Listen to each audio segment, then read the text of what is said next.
বলরামপুর ফুলচাঁদ উচ্চ বিদ্যালয়ের ছাত্র আবির দত্ত বলরামপুরের মধ্যে মাধ্যমিকে মেধা তালিকায় শীর্ষস্থান অধিকারী। বৃহস্পতিবার মাধ্যমিকের ফলাফল প্রকাশ করল পশ্চিমবঙ্গ মধ্যশিক্ষা পর্ষদ।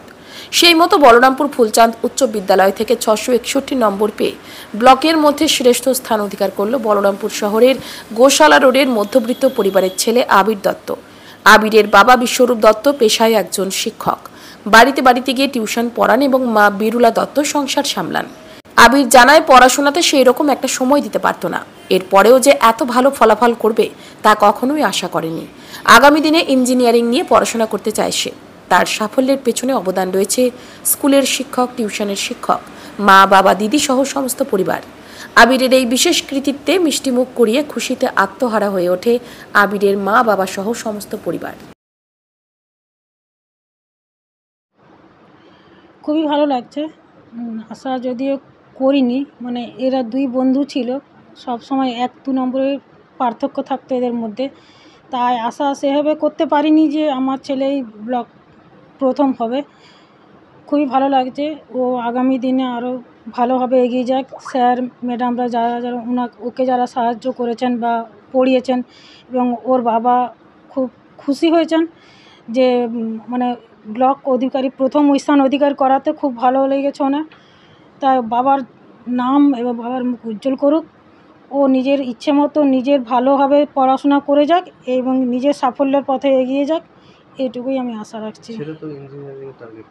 হ্যাঁ, ও পড়াশোনাটা তো বাবা মায়ের ইচ্ছে মতো হবে না।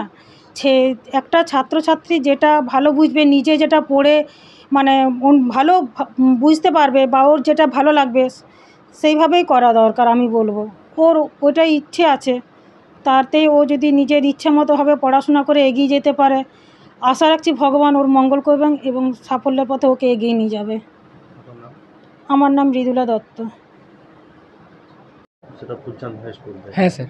কত নম্বর পেয়েছো? স্যার 661। স্যার খুবই ভালো লাগছে। আমি আশানুরূপ রেজাল্ট করেছি, খুবই ভালো লাগছে আমার। বলরামপুর ব্লকে আমি প্রথম হয়েছি। Balrampur Phulchand high school.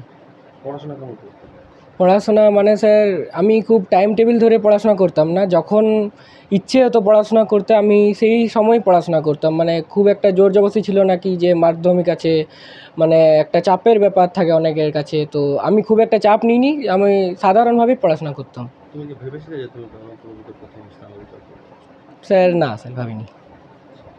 হঠাৎ যে সাফল্য, হ্যাঁ স্যার, সাফল্যের পিছনে মানে সবথেকে বড় অবদান কার রয়েছে?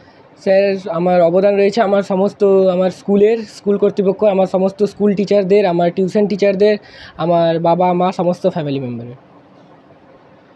তো আগামী দিনে লক্ষ্য কী রয়েছে?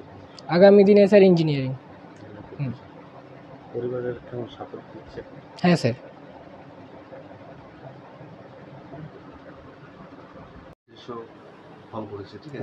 কেমন লাগছে?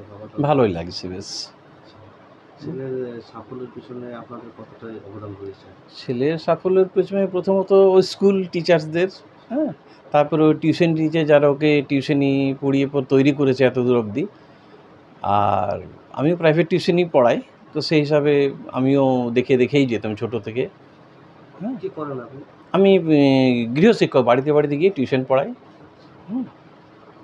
তো এখন ছেলে যে ইঞ্জিনিয়ারিং করবে, তাতে আপনাদের মতামত ও যেটা ভালো চায় সেটাই করুক। এখন জোর করে আমি অন্য পথে নিয়ে যাব, তাতে ওর মানসিক আঘাত হবে এবং সেটা হয়তো সাফল্য নাও আসতে পারে। ওর ইচ্ছা মতোই ও পড়ুক। আমার নাম বিশ্বরূপ দত্ত।